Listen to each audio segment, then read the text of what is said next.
अरे जाने मन तू कहाँ है? क्या हुआ राजा, क्यों गला फाड़ रहे हो? आज मेरा भाई और उसकी बीवी आ रही हैं, तो खाना जरा बढ़ा के बना देना। आ रहे हैं, अब 1 महीना रहेंगे। इन लोग को बना बना के ठुसाओ, ना कोई मान ना कोई एहसान। साल भर खेती हम करें, गेहूं चावल पैदा हम करें, दाल पैदा हम करें, पूरी धूप में जल जल के कटिया हम करें, और ये आ जाते बैठ के खाने। जाने मन ऐसा ना सोचल जाला। तब कैसे सोचल जाला? सुना बतावा। अरे सुना ये धनिया ये मोर सुगनिया मुहावा जानी फुलावा। चलो हटो। कुछ दिन के बापा तो ये धनिया मखरा जानी फैलावा हो। अरे करे के बेरिया केहू ना आवे, खाए पते सब आवेला। खटे के बेरिया काहे ना उ नहनो के बोलावेला। आई हो राजा तू खाली हमरे के सतावेला। आई हो राजा तू खाली हमरे के सतावेला। आई हो राजा। अच्छा चल ठीक है, टाइम हो गया जा दिला भैया के आने। अच्छा। जो हो यहाँ स्टेशन पे। ठीक है जा, लेकिन ठीका का दर्शन मत करे लगी। अरे नहीं जाने मन, मैं बिना पिए आ जाऊँ, ऐसा हो सकता है क्या? तू मत करा, हम जाते। जा रहे हैं तो कुछ सामान मत लीजिएगा, वही लेंगे, क्योंकि अगले महीने मुझे समूह जमा करना है। हाँ ठीक है, देर समझा मत, हमसे बड़ा बनने की ढेर कोशिश मत कर। तो एक झापड़ मारा बाबा मिर्गी आ जाए। जा जवन मन करे करा। नहीं देखा तोरे मर्जी से करब। हाँ तो एक बात कान खोल के सुन ला। का भाई वाला ढेर बनेला, एक दिन जिंदगी तोहर डुबा दे। अच्छा। तोहर कमाई ये मोरे राजा ले जाके कहीं उड़ा दे। अरे ऐसा कुछ ना होई। काहे ना होई? अरे अपने भाई के ऊपर रनिया पैसा कौड़ी लुटाई बहो। अच्छा। जवन खाए के मांगी धनिया किनी के हम खियाई बहो। न जा फूका। और बीबी से बढ़ के भाई हो गए, मोरे समझ में आवेला। रोटी के काहे ना घरे कोई से खेती बाड़ी करावेला। आई हो राजा तू खाली हमरे के खटावेला। आई हो राजा तू खाली हमरे के खटावेला। आई हो राजा। अच्छा सुन, हाउ जोन तोर भाई आवेला दीदी जीजा करत सारा 1 महीना बैठ के खाला और बोरा का बोरा भर के लेके जइबो करेला। मजा लगी। आज तक हम कुछ कहनी नहीं, आज तक तो ना कुछ कहला। आज तक ना कहनी। हाँ। ना कब्बो कहब साले के। हाँ काबा कैसे लतिया ना दे।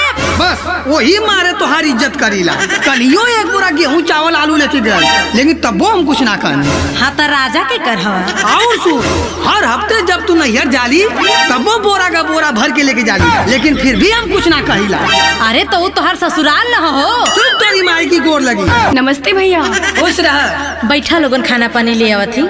ठीक है भौजी, लेके आओ, बहुत तेज भूख लगल है। ठीक है आ गई नी महारानी। हंसी नौकरानी वाला ड्यूटी लगा। हाई ला पानी ले आओ, अपनी ना कुछ करी। ला खा ला लोगन। दीदी खटाई अचार नहीं बनाई हो? नहीं, खटाई अचार नहीं बनाई है। आजकल गांव में आम कहाँ मिलते हैं जो कि खटाई अचार बनाऊं? जो पेड़ पौधे थे वो तो कट चुके हैं। हाँ हाँ वो तो कट ही रहा है। अरे चला खा ला, जौन है तो खा ला।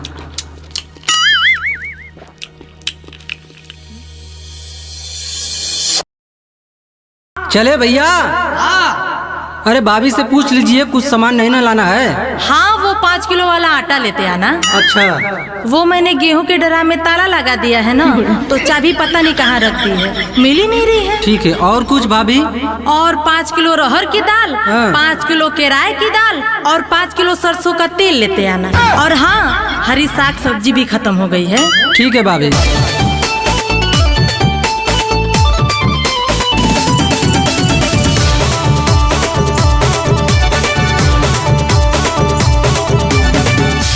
हाँ। और जी क्या क्या लाए हैं मार्केट से? अरे वही आटा दाल हरी साग सब्जी। अरे वहाँ भी खरीद के खाओ और यहाँ भी खरीद के खाओ। मानो मुंबई से अमेरिका आ गए हैं। खर्चा दोगुना हो जाता है। अच्छा अच्छा, तो हिसाब लिया जा रहा है। आज तक तो हमने हिसाब नहीं लिया। जब भी तुम लोग आते हो तो हम बना बना के खिलाते हैं। हिसाब क्या लोगी? यहाँ का अनाज पानी सब तुम ही तो रखती हो। अच्छा? हम लोग तो 4 दिन के लिए आते हैं। अरे? फिर भी सब कुछ हम ही लोग खरीद के लाते हैं। अच्छा तो आओ, खेत में साथ साथ करो। अच्छा। तुम भी रखो अनाज पानी, लेकिन तुमसे परदेश छूटे तब ना। अच्छा, तो हम शहर का काम धंधा छोड़ के गाँव में रहें? हाँ तब क्या, छोड़ा शहर घरे रहा लोग, खेती बाड़ी कुल करा हो। एक में हमारा बीती नया अपन अलग व्यवस्था करा हो। अरे पगला गल हो का? तब का अरे भाई के अपने दिए देरी हम कबो ना अलगे कहब। काहे रे करबा? अपने भाई के खातिर धनिया के हुओ से हम लड़ब हो। अच्छा तला सुन लो, भाई भाई बाड़ा कोइले बाड़ा, भावे का तोहर खियावेला। जब हम तोहर से कही तू लटे, हमरे के समझावेला। आई हो राजा तू हरदम हमरे के गरियावेला। आई हो राजा तू हरदम हमरे के गरियावेला। आई हो राजा।